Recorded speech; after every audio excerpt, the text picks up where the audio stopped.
Hello, guys. Welcome. I'm Desi Arnaz, professional investor, and I want to thank you guys for showing up here today. This is my first Invest Brilliantly podcast, and so I'm looking forward to sharing some information with you guys about how you can actually build financial freedom for yourself and for your family, like I did, uh, just starting just a few years back. And so this is going to be a fun time today, and I'm going to be providing you guys with some valuable information. You may want to grab a notepad, right? Take some notes about what we're going to be covering today. I'm going to be sharing some ways that you guys can invest in this very unique space called mortgage-backed promissory notes.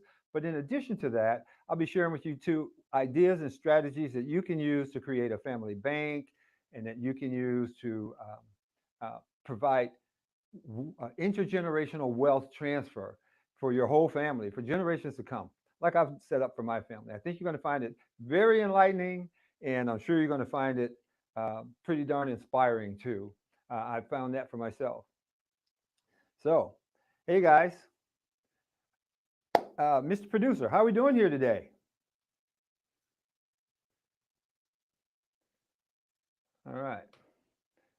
So I've got Mr. Producer is helping me out, and I don't know exactly where we are because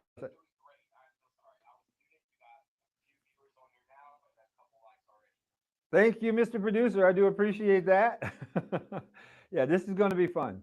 So some of you guys know me, maybe, maybe you don't, right? Maybe you visited my YouTube channel, which is Invest Brilliantly, or maybe you've gone to our Facebook group, Facebook called University. That's our Facebook group. Maybe you've gone there and you've learned a little bit about who I am and what we do here. But I do want to say this, that today's program and all of our programs will be sponsored by the noteinvestoruniversity.com. So if you ever want to learn how you can do some of the things that I'm talking about here today, just head over to noteinvestoruniversity.com and you can learn all about how you can duplicate what I've done. So just to give you guys a little bit of background, I just want to share this with you guys. Most of my life, I'll start by saying this. I'll be 71 years old here in the next 60 days, actually. And most of my life, I've done pretty well. I've been an entrepreneur since right out of high school, literally right out of high school. I already had my first business, and um, and I've made a lot of money, but I've also lost a lot of money, right? Over the years, I've made and lost a bunch of money. I made most of my money in real estate because back in 1980, I got into the real estate game and started investing in real estate in 1982 and started buying and flipping houses. I bought a Century 21 franchise and I became a landlord to a whole bunch of tenants. And that's what I did literally for several decades. And I thought it was okay, even though I never really liked being a landlord, it was okay for me simply because it's what I knew, right? And we do what we know. And it gave me an opportunity to get a little bit of passive income coming in from my tenants and to get some lump sums of money from the properties that I bought and rehabbed and flipped.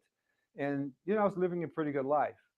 But then in the last recession, 2008, I got slammed.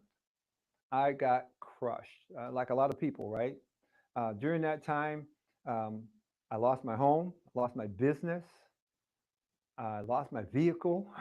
They came and literally took it away. It was a bad, bad time. I had to let my employees go. At the time, I owned a mortgage company and I had about 100 employees, a little over 100 employees. I had to let all my employees go.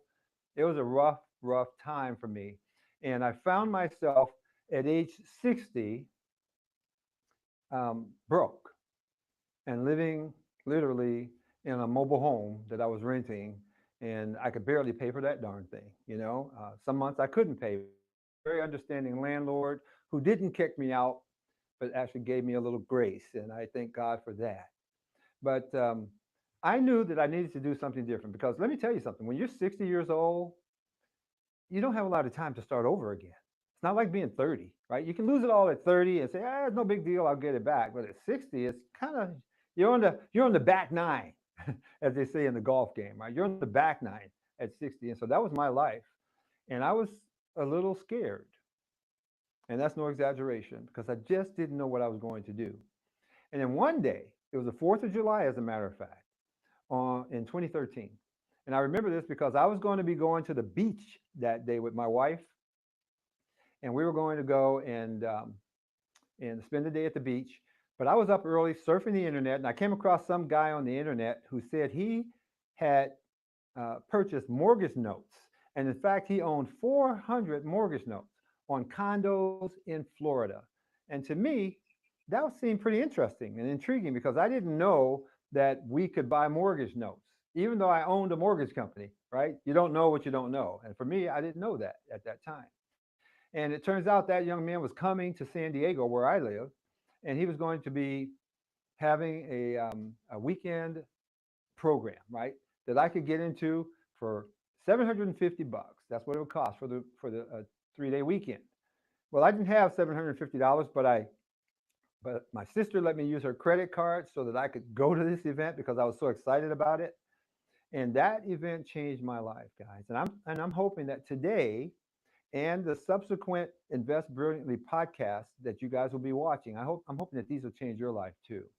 Because less than a decade after attending that event, I was already a millionaire and already owned several $1 million in investment properties and mortgage-backed notes. And so all of that came from making a shift in mindset. And that's what we're going to be talking about on this podcast week after week. We'll be meeting here every Thursday at the same time, and I'll be sharing with you guys ideas and strategies that you can use to turn your life around. Doesn't matter where you are. You could be 60 and broke like I was. Doesn't matter. You could be 30 and rich. It doesn't matter because this is the game that will change your life. So I'm really glad that you guys are here. And today, what I'm going to do is talk a little bit about what note investing is. That's what we'll cover today because that's our primary source of income. But in addition to note investing, we also have other things that we can do to invest, and I'll be showing you guys that. The bottom line that I learned is this, guys. It's all about cash flow, passive income. I have my financial freedom today because I have so much passive income coming in that I don't have to work anymore if I don't want to. I do it now because what else am I going to do? I'm 70 years old. I'll be 71 here soon. What am I going to do? Sit around and listen to my arteries harden? I got better things to do than that. I travel a lot. I take a vacation about every 90 days somewhere in the world. And so that's the life that I live. I don't have any more money problems at all. It's just not an issue. And I like to say to my people that I'm mentoring, look, I'll show you how to get the money thing out of the way. So I hope that you are here for that purpose. And if you are serious about that, I can totally assure you that if you will embrace the lessons that you'll be learning here in this podcast week after week, you won't believe how much progress you can make in a very short amount of time to move yourself to a point of financial independence and then also to provide freedom for your family as well, if that's important to you. I know some of you don't like your family, right? It's like, hey, they're on their own. Well, I was kind of like that way for a long time in my mindset, but I've learned that really at the end of the day, it's besides family, what else you got, right? You really don't have, we don't really have that much more. So you can mend some bridges with family members, and you can also make a difference in your family's future. So I call that becoming a difference maker. We're going to talk about that too in these sessions on this podcast. From time to time, I will be bringing guest speakers on to share with you guys information about different investment strategies and options that are available to you. So you'll want to attend and you'll want to watch the replays if you can't make it, right? Because you're going to learn so much. And here's what I want to also assure you of this. You don't need money to become wealthy. Not in this space. Not in this space. What you need is you need to have the skills. If you've got the skills, there's plenty of money out there in the world looking for places to go, but it only follows skillful people of integrity. So if you have integrity and you have skills, that's all that you need, and I can show you the rest. Okay? I can give you all of the strategies and help you develop those skills so that you can become literally financially independent, and never have to worry about money again, ever. Okay? Does that sound exciting to you guys? If it does, hit me up in the chat. Say, yes, I'm ready for that. Yes, I'm ready for that. So, what I want to do with you guys is I'm going to start by just helping you understand what note investing is and what a mortgage note is. Since this is our inaugural session, I thought we might as well start with that. And then in subsequent sessions, I will be bringing you guys information about, as I said, about family banking, having trust, intergenerational family trust, passing family wealth, building a family-based business. You know, I have a business now that does millions of dollars every year. Most of the people working in this business are family members. And that's really a nice thing, right? It's brought us all closer together. So you guys are going to really enjoy this Invest Brilliantly broadcast because it's not just about investing, it's about having a better life. And that's what we really want at the end of the day, is what I'm assuming, right? We want a better life. So let me just tell you guys what note investing is. Let me give you a little bit of background. If you've never purchased a home, here's how the process looks. Okay, pretty simple. I'm going to first give you an example of purchasing a home with a mortgage, without a mortgage, and then with a mortgage. So if you have cash, let's say you have a $500,000 in cash and you want to buy a $500,000 house. To buy that house is a pretty simple process. You find someone that wants to sell their house to you for a $500,000. You can literally write them a check for $500,000 and they will sign a document over to you called a deed. A deed transfers ownership of the real estate to you. Once they give you the deed, you literally own that real estate. They'll also give you keys to the property and they'll walk away with a $500,000 in their pocket and you get to move in with your family. So that's a basic cash transaction, guys. But for most of us, we don't have a $500,000 sitting around so that we can go buy a house. And so what we do is we actually borrow that money from a bank or a mortgage company or a credit union, something like that, right? And what we do is when we borrow that money, that institution is going to require us to qualify for it because they want to make sure you're going to pay them back, right? So they want to know that you can afford the property and that you can afford to make the payments to pay them back. And so what they're going to do is they're going to check your credit. They're going to make sure you have a job. They're going to make sure you have a down payment because they want you to have skin in the game. They don't want to give you a $500,000 so you can buy a $500,000 house, but they will give you $450,000 so you can buy a $500,000 house.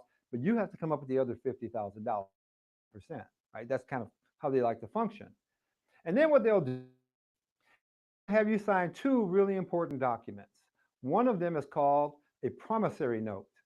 The promissory note basically says, if you will lend me $450,000, I promise I will pay you back. And I'll pay you back, $1,500 a month for the next 30 years or whatever. And in order to ensure that you get paid, what I'm going to do is I'm going to put the house as collateral. And then what happens is they have you sign something called a mortgage. The mortgage basically says, if I default on the promissory note, you can take my house. So that's what the mortgage is for. So when I say that you're going to invest in mortgages or mortgage notes, I'm talking about one and the same. I might say mortgage, I might say note, I might say mortgage note, but basically you don't want to buy a note without a mortgage behind it because then you don't have any collateral. And you don't want to buy a mortgage without a promissory note because then you don't have any cash flow, right? The promissory note gives you $1,500 a month cash flow for the next 30 years. So you want both documents. And we're going to show you guys how that works. You can learn more about how that works, as I said, over at noteinvestoruniversity.com or at my YouTube channel, Invest Brilliantly. But today I'll be talking with you guys about basically how to structure those kind of transactions. So now, why would you want to invest in this asset class? Well, I'm going to tell you this. I was a landlord for a very long time, as I mentioned earlier. And when I found out about mortgage notes, I came to realize that they provide some benefits that I never got as a landlord. For example, as a mortgage note holder, when I own a particular mortgage on a house, I know I don't own the real estate. I have cash flow coming from the real estate. In my example, I have $1,500 a month coming in from that piece of real estate, but I don't own it. So if the roof leaks, not my problem. Just pay my mortgage payment. Send my money, right? If the um, if the furnace goes out, not my problem. Needs a new septic, not my problem. I am the bank to that homeowner, and for me, that's really a wonderful thing to a place to be because I get the cash flow from the real estate without actually owning the real estate. Hey, I'm just jumping in here. Hey, Hey, who everybody. Hey. is my buddy Patrick? I'm gonna just take your camera quick, and I'm All gonna right. turn it off and turn it back on. Let's see if that helps anything. Because you froze like that, Mm-hmm. and it's been frozen like that for a while. Oh, So we okay. hear you loud and clear. Oh, okay. And I just happen to be in the office next door, folks, and I know you can still hear the sound and stuff. We can hear you loud and clear, but Perfect. that's the screen. It's paused on that. So I was trying to turn your camera off and back Okay. on, see if that helped. Thank you. Um, Well, let me see here. Looks like we might be able to get that done. Here's what I'm going to do. You guys bear with me just one. I'm going to do. Unplug it. It's moving now. better? Yeah, it's moving now. Okay, that's Thank cool. you. I fixed it. Yep. All right. Let's see how we're doing here. So, Mr. Producer, are you still there, sir? I've got to now line up my camera so that you can see me. All right. Hello, Mr. Producer.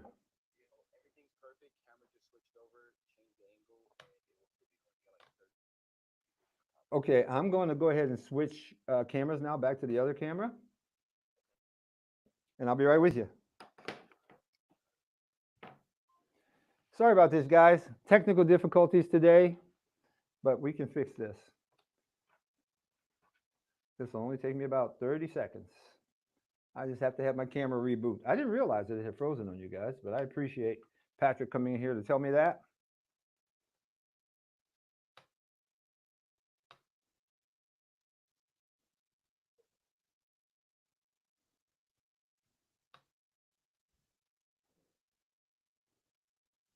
So, Mr. Producer, is there a way that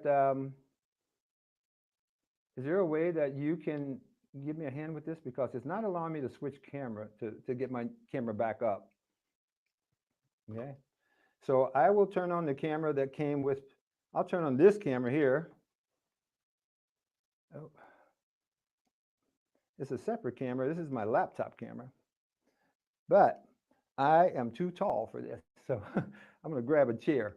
And then I'll pick up right here where we left off. I'll sit right here. So bear with me, guys.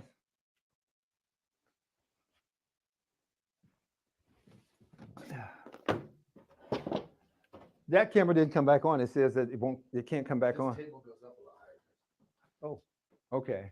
I'll sit on this here too. Yeah, the table goes up higher. Okay. This will get up here. There we go. Perfect. Thank you. Yep. Thank you, Patrick. The table's not plugged in. There we go. So, Mr. Producer, can you hear me? I'm now using a different camera. All right. Very good. Very good. So, guys, thank you, Patrick, and thank you, Mr. Producer, for helping me out with that. I'm not a tech person. So that's good news for you guys, by the way. You don't have to be a tech expert to make this stuff really work well for you and to become wealthy. So keep that in mind, okay? So here's what I can tell you. After you have purchased a promissory note and you own it, at that point, what's going to happen for you is that you're going to start to collect cash flow coming in each month, which is really nice. It's passive income. And it's passive income that's going to give you financial freedom. Because at the end of the day, if you got to get up and go to work to make money in order to pay your bills, you're never going to be free, ever, ever. Okay? It just doesn't work that way. And most people won't have enough income from their retirement account to actually live a pretty good life during their golden years. As a matter of fact, if you talk to most people that are above 65 years old, they don't see those years as golden. Not at all. You know, they're kind of tarnished. If they are golden, they're tarnished. It's nothing like most people hit retirement and they're experiencing nothing like they thought they would experience. Nothing. Kind of sad, but it's just a reality of what most people deal with. And so what I've learned and what I've been sharing with people is very simply this. Your main focus needs to be on creating passive income into your world. Money that comes in to your mailbox, whether you go to work or not. Okay? So if you'd like to learn how to do that, then you're at the right place because that's what Invest Brilliantly is all about. It's all about learning how to invest your time, your energy, and your money, your skills, so that you can create passive income. Small amounts of passive income multiplied on top of each other create real wealth, lifetime wealth that that really is almost, I don't want to say unimaginable because if you have a pretty good imagination, you can imagine it, but you're going to be shocked at how quickly it can happen for you if you start investing in the mortgage note space. So I'm hoping that you guys are kind of starting to feel how sincere I am about this. So, Mr. Producer, do we have any questions or comments that I need to address right now? And then, if not, I will move on and cover something else that I wanted to cover. You guys, I have a producer on here. I call him Mr. Producer. All right. Maybe he's out there doing some technical stuff right now. So let me do this then. Let me just share with you guys this. Since I don't see any questions or comments. Oh, wait just a minute. I see something in the chat here. All right.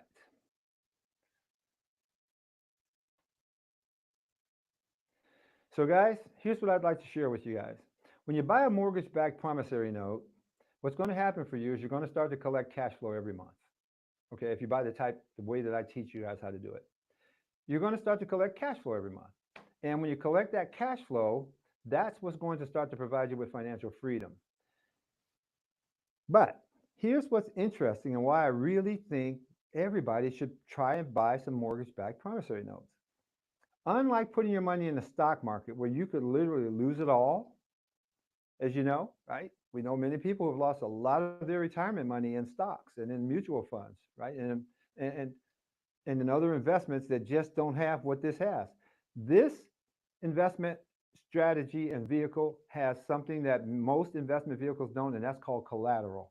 I mentioned to you that you're going to people that buy a house and take out a mortgage, they sign a document that says, if I don't pay you back, you can take my house. But it's not just if I don't pay you back. It is if I don't pay you back profitably, if I don't pay you back with interest, you can take my house. So you literally have a contract with a person that owns a house or maybe an apartment building or an office building or a shopping center. You own, they own the property and you have a contract with them. And if they fail to pay you, you can literally take that house, that office building, that apartment building, the shopping center, whatever, and it becomes yours. And you can do whatever you want to do with it at that point. Okay? But here's the good news. One of three things is going to happen each time you buy a promissory note. One of three things. Either the people are going to pay you like they're supposed to, and that's a good thing when they do. As I just said, you're going to collect money for years and years and years, even decades, right? If it's a 30-year note, you could collect money for 30 years. So that's possible outcome number one. Possible outcome number two is that maybe they'll refinance the property or sell the property before 30 years is up and just pay you off, which is fine.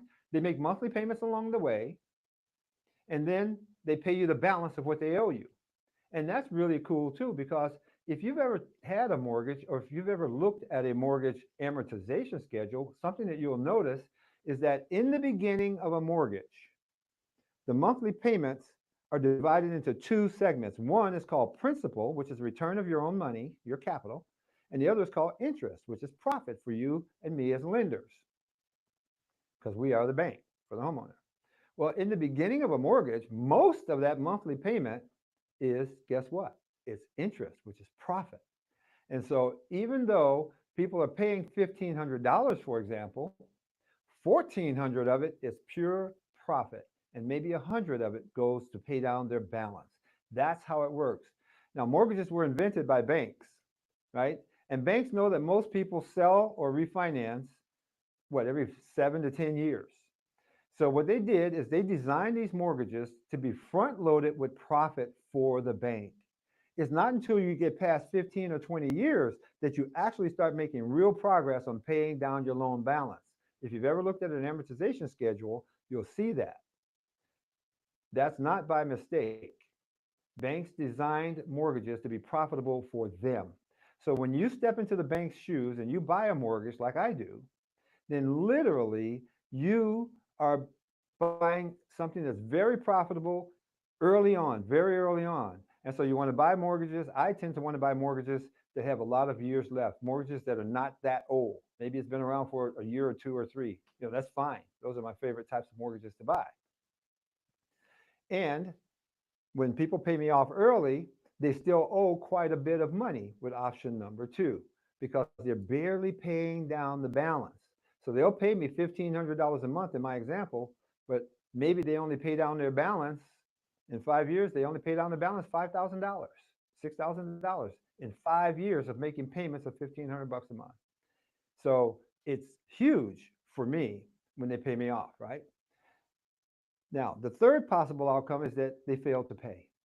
And this is the one that made me a little nervous the first time I looked at it. So I'm good if they pay me like they're supposed to. I'm even good if they pay me off early. But if they don't pay me, then what? Right? Then what? That's what made me a little nervous. Well, what I've learned is very simply this. If you buy your mortgage notes properly, you invest wisely, or let's say it this way, if you invest brilliantly, okay, in your mortgage notes, you're going to be in a really good position when something happens. And so I'll share a quick case study with you and tell you, and you'll see what I'm talking about. I purchased the mortgage note on a little commercial building in Florida a few years back, maybe 5, 6 years ago.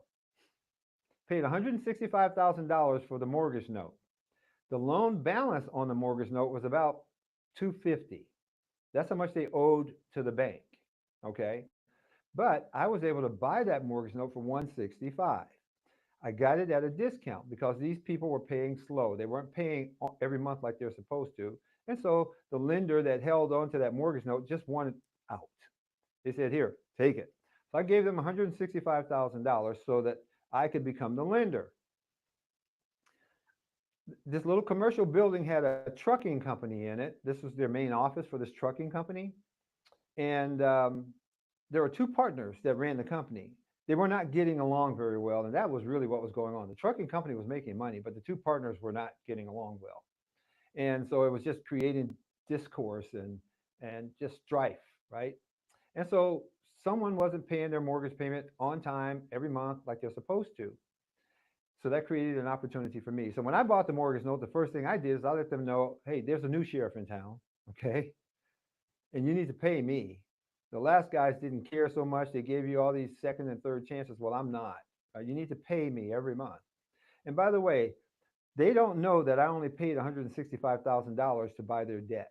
The debt was $250. I picked it up for $165. They don't know that. They owe me $250. Okay? And they're making payments based on $250. So right there, I'm doing pretty well. I've got a ton of equity in that mortgage because they owe me way more than what I paid for that mortgage. But on top of that, that property was appraised at $450,000. So if they didn't pay me, I could take that building away from them and I could sell it, right? I could sell it for $450,000. So that was the picture that was presented to me when I decided to buy that mortgage note. Invest 165, have instant equity in that thing because the people owe me 250. So if they were to sell that building the very next month, they pay me 250, which would be good for me, right? But if they don't pay me, I get the building that's worth 450. So that was the scenario. Now let me ask you something. Does that seem like I'm in a pretty safe position, yes or no? Hit me up in the chat. Am I in a safe position? Should I worry about my money? Should I lose sleep if they don't pay me? The answer for me was heck no. I hope they don't pay me. And guess what? They started paying me because there was a new sheriff in town. But their relationships continued to deteriorate, and eventually they started messing up again. And so one of them had really good credit, the other had really bad credit, right? And unfortunately, the guy with the bad credit was the one handling the money. It's kind of a weird situation, but he was handling the money, and so he wasn't paying the bills like they were supposed to, and all those kinds of things. So those two guys got into some strife, and I started foreclosing on them. I hired an attorney to foreclose, and the guy with the good credit came to me and said, "Look, what if we just gave you back the building? I don't want a foreclosure on my credit, right?" And so I said, "Fine, that's fine." I said, "If you give me back the building, I'll give you $5,000, something called cash for keys." So I gave him $5,000 to walk away.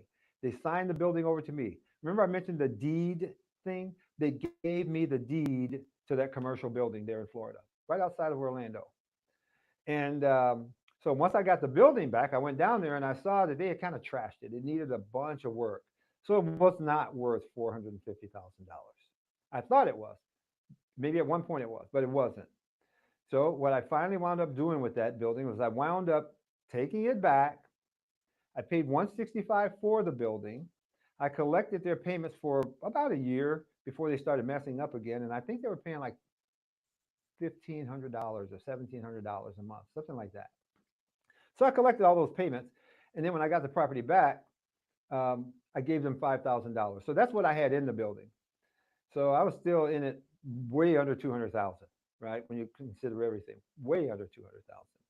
And I sold that building to a real estate company there in Florida. I sold it for $350,000. Not a bad deal for me, right? And the real estate company that bought it, they remodeled it and put a bunch of real estate agents in there. And I want to say it was their 12th or 13th real estate office that they had. They're a growing real estate company down in Florida. But bottom line is this: for me, it was a great investment. Now, when I first bought that property, this is what's interesting. When I first bought that property, some of you guys are saying, well, I don't have $165,000. When I first bought that property, I didn't have $165,000 liquid either. And so what I did is I brought in a partner, a person who used their self-directed IRA account. They used their retirement money to invest with me. Now, why would they do that? Why would they take a chance investing with me in this deal with their retirement money when they could have left it in the stock market? Well, I think the answer is pretty obvious, right? Pretty obvious. Why would they want to leave their money in the stock market when this is pretty much a sure thing? Think about that. We're only investing $165,000. At the time, we thought the place was worth $450. What's the downside there? If they don't pay, we get a place worth $450.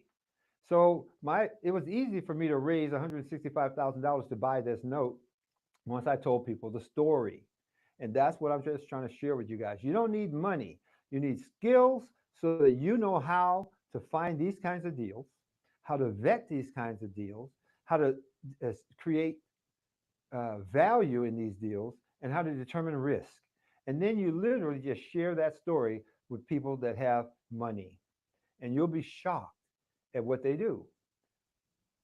Something else that I want to share with you guys, because I didn't know this for the longest time. Even though I made a lot of money throughout my life, I never, quote, had a lot of money, if you know what I'm trying to say. Because some of you guys have really good paying jobs and you make a lot of money, but you don't have a lot of money. See, there's one thing that make a lot of money, right? So um, I made a lot of money during my lifetime, millions of dollars, but I never actually accrued very much. No more than $100,000, $200,000 is all I was ever able to actually build up in cash because I was always spending it, right? All the time. And because I was making my money in traditional ways in real estate, I wasn't making it the way that I'm sharing with you guys now. It was always about the next deal. And that drove me crazy. I always had to keep finding the next deal, the next deal, the next deal. It was a hustle and a grind. You even hear people say, I'm hustling, hustling all the time, right? That was kind of what I had to do. I was a real estate broker. As I said, I owned a Century 21 franchise. I was flipping houses. I had to go find new deals all the time. Once I got my feet wet in the mortgage note space,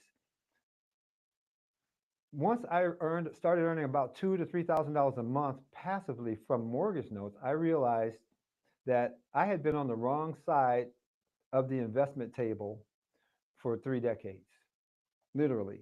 I was making a bunch of money, but I never had any freedom because it was always about the next deal, the next deal, the next deal. What I've learned is that you start to build up passive income that comes in for 10, 20, 30 years, even though it's only maybe 200, 300, 500, 1,000 bucks a month. Not enough to set you free from one deal, but you stack up deals like this, one on top of the other, and before you know it, you have $1,000 a month coming in, $2,000 a month, $5,000 a month, $8,000 a month, $10,000 a month. That's what starts to happen in your life when you start to build your portfolio of mortgage-backed promissory notes. And there is a point at which you're going to feel a sense of relief. You're going to feel like the stress is actually off. I'm no longer stressed because I know literally if I spend every dime that I have this month, I know that another 5,000, 10,000, 15,000, 20,000 is coming in next month. It just is. And every time I buy another mortgage note, I literally give myself a pay raise. So if I buy another mortgage note, even with a partner, and we split the payments, let's say we buy a mortgage note and the payments are $1,000 a month, and we split the payment, 500 each or whatever we split, right? I literally gave myself a $500 raise when I did that every month, right? How'd you like to give yourself a raise month after month after month? I just bought 2 notes this month, February, just in this month of February. Added 2 more notes to my portfolio. Not using my own money though. I'm using other people's money because there's people out there that have money, but they don't know how to do this. And they're happy to partner with me because I know what I'm doing. Okay. And that's the whole point. You don't need to have money. You need to have skills and you need to have integrity. Because if they don't trust you and you have no integrity, even if you have the skills, they're not going to invest with you. All right. So I'm going to be wrapping this up here in about 8 minutes or so, but I see we have a couple questions. I see a question in the chat. Someone from YouTube, Chad asked the question. Says, I'm curious about the timeline from buying the note to taking possession in months and years. And I assume, Chad, that you're talking about that property down in Florida. It was probably 3 years beginning to end. Beginning to end. Okay. But along the way, the first year I was collecting payments every single month. So they're paying that, let's just call it 1,500 bucks a month. I don't remember what it was. It might have been 1,700, but they were paying that every month like clockwork, right? Every month I got it. And then it started to be messed up a little bit. The second year they pay, and then they miss a month, and then they make 2 payments to get caught up, and then they miss 2 months, and then they make a payment and a half, and then a payment and a half to get caught up. That's how it happens. And so I was kind of working with those guys as much as I could. But, here's the other thing too, though. When they start paying like that, Chad, I collect more money because we have a late charge that we add. If they don't pay on time, they have to also pay a late charge. And that late charge is usually anywhere from 4 to 6% of the payment amount. So we actually get paid extra money when they start messing up, which increases my return on my investment, obviously, because I'm collecting more cash and I'm not investing any more money. But when they finally got to the point where I just felt like this is enough, you guys aren't getting any better, and I knew they were fighting with each other anyway. So I literally told them, I'm just going to go ahead and foreclose, guys. We're moving forward. And that's when the one partner came to me and just basically begged and said, please don't foreclose. We'll just walk away. I said, how are you going to get your partner to sign the paperwork? He says, I will get him to sign it or I'll beat him. Okay. So he got his partner to sign his interest in that property over to us. I assume he probably gave his partner part of that $5,000 that I gave him. And for the broke partner, that might have been enough for him to say, okay, I'll sign it away. So anyway, they gave me back that property. And it's one of the few mortgage properties that I've ever seen that I own. I own hundreds of them all around the country, but I don't see very many. But as it turns out, I was in Florida with my family. We were going to Disney World, right? And I thought, well, heck, man, we're not far from where that building is. Why don't I go over and take a look at it? So I got a chance to actually see the building. I don't often get to see the buildings, and I don't need to see it. What do I care? I don't own the building. In that case, though, I had just gotten the building back, and it worked out really well. All right. Chat says great stuff. Thank you. You're welcome. From YouTube, Yarnell asked the question, how do you find your notes? Great question. Yeah, that was my big question. One of my big questions too when I first started looking. Well, let me say this. I don't want it to seem like it's mysterious because it is not. If you were to go online right now and Google, mortgage notes for sale, Google will send you to various websites where people sell mortgage notes, and you'll find people out there that are selling notes, just individuals, right? Because what happens is sometimes a person will sell their house and they will say to the buyer of their house, you don't need to qualify at a bank, buy here, pay here, right? You know how that goes, right? So they say, look, give me $5,000 or $10,000 down and pay me, $1,000 a month, and I will be your bank. Well, in those situations, sometimes those people, after a few years of collecting $1,000 a month, sometimes they want all their money, and so they will literally sell those mortgage notes to us or to you, right? Or to you. So those are some places. Some of my favorite places to buy mortgage notes also are from hedge funds. You can buy them from hedge funds if the fund managers know you. They're not going to sell them to you if they don't know you. So you kind of have to get into the space and become and get introduced to them. You guys ever heard the saying is in business is not what you know, it's who you know. This is absolutely a business of who you know. Some other places that we buy notes, we buy them from small banks. Big banks like Bank of America won't sell to us. We're not rich enough. Okay. So, but they do sell their notes. They sell them to each other. Bank of America will sell to Chase and vice versa, right? They sell to each other, but they won't sell to us. We're too small. Can't write a fat enough check. But smaller banks, small town banks, right? When I first got into the business, I reached out to a small town bank in San Francisco, and they offered me a note on a motel in Oakland, right across the bridge. As soon as you come off the bridge in Oakland, there was a little motel on the right hand side of the street, and they offered me the mortgage note on that motel. So I have never been up there, but that's what I was told. That's what I was told the motel was. I didn't buy that one. I was brand new in the space, and I was just calling banks to see if they had any mortgage notes for sale. I wasn't buying the mortgage notes at that point because I didn't have any money and I didn't understand that, and I didn't have all the skills that I needed, right, at that point for people to want to invest with me. So what I was doing is I was finding mortgage notes and I was selling them to people and taking a finder's fee, selling them to people who wanted to buy notes, people like me today. So, like for example, Yanel, if you were to find a note, if it was a good deal, I'll buy it from you. You can refer it to me, and I'll pay you a finder's fee. I do that. We do that all the time, and so do most note investors. Okay, we call it bird dogging. So if you want to be a bird dog, but here's the bottom line: is this bird dogging is good, but it's a hustle. If you want financial freedom, what you're going to need to do is you're going to need to become the owner of these notes, right? When I used to own my Century 21 franchise, I had a bunch of real estate agents that worked for me, and I used to tell them, don't just broker houses and sell people houses and take a commission. That's good. You can make a good living, but that's not how you become rich by brokering houses. So you want to own some of this real estate. Stop selling these small apartment buildings and start buying some of these apartment buildings. Duh, right? Same thing with notes. Yes, you can broker notes to me just to make some quick cash, but at the end of the day, if you ever want to get out of the rat race, if you ever want to become financially free, you need to own the notes so that you're the one collecting money for the next 25 or 30 years. And you want to own as many as you possibly can. I own several hundred, couple hundred right now. I know of a young man who's a real estate agent. I don't know him personally, but I know people that know him, and I've heard his story. And I'm just going to share this with you guys. There's no limit on how many of these things you can buy. This young man that I'm talking about owns 7,000 mortgage notes. 7,000 of them. He was a real estate agent for Remax Real Estate. And he learned about mortgage notes and he just started buying them, some with his own money, most with other people's money.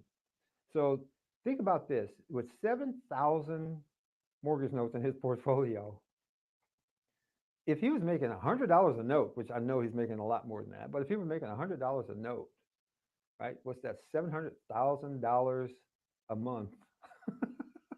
$700,000 a month at 100 a note. he doesn't have to lift a finger. He can afford to hire help to handle everything, right? And that's kind of where I'm at too. I don't manage my own portfolio anymore. Once a week, I meet with my asset manager. She tells me what's going on with my portfolio. That's it. That's about an hour and a half call. We go through the portfolio. I say, okay, good. Thank you very much. Get back to work. So I know what's going on with my portfolio. So you're going to become financially free and you're going to have freedom of time and money. And it's just a wonderful thing. Okay. So, guys, if you have more questions, you can stick them into the chat. This is the Invest Brilliantly broadcast. As I said, this is brought to you by the noteinvestoruniversity.com. Just go to noteinvestoruniversity.com. You can learn more there. You can enroll into our community. We meet every Saturday morning, 8:30 a.m. Pacific. And we network, and I do some coaching on there, and I teach people, about mortgage note investing. If you want to join us, feel free to do that. Okay. So that's our club. We call it our Invest Brilliantly Club. That's what we call it. And then for those of you that want to invest your own money, you love what you do for a living already, you don't want to change jobs, but you want to invest your own money, that's a great place to start because you're going to learn how to find notes, how to vet those notes, how to tell a good note from a bad note, how the paperwork works. You're going to learn all that stuff. But if you decide that you, at some point, you want to do more than that, you say, hey, I actually like this and I'd like to do this at a professional level and kind of do what Desi's doing, jump into the space. Then we have an option for those people that want to do that as well. So you can ask about that. Um, so if you'd like to join us, I'd like to offer you guys an opportunity to join us uh, this Saturday, which is just 2 days from now, day after tomorrow, because today is Thursday. You can join as my guest and you can see what our club is about. It's a private investment club and people pay thousands of dollars to belong to it. But we do allow people to visit once as a guest. So if you'd like to do that, you can feel free to send me a text. And I'm going to ask Mr. Producer to put my phone number in the chat, but I'll give it to you now if you want to write it down. You can send me a text and just say, I need to have your name and your email address so that I can send you the invitation so you can join us. It's on Zoom, okay? And you can sit there and you can sit there like a fly on the wall and listen to us. Typically, we have anywhere from 50 to about 80 professional investors. We get together, we talk about mortgage note investing. I do some coaching. We bring some guests on. Sometimes we'll bring on an attorney from a various state, or we might bring on someone from a bank or a hedge fund or something like that. Okay. But here's my phone number for those of you that might want to come in as my guest uh, this Saturday. It's 951 551 0087. 951 551 0087. And again, my name is Desi Arnaz, professional investor. Thank you so much for your time here today. I'm going to be back here next Thursday, same time, 2:30 p.m. Pacific. And I'm going to go deeper into the note space, and I'm going to show you guys some things that will really blow your mind. So be here, and if you have a friend or someone that you think might want to learn this, bring them with you. Show up to the Invest Brilliantly podcast. Thank you, guys. God bless you.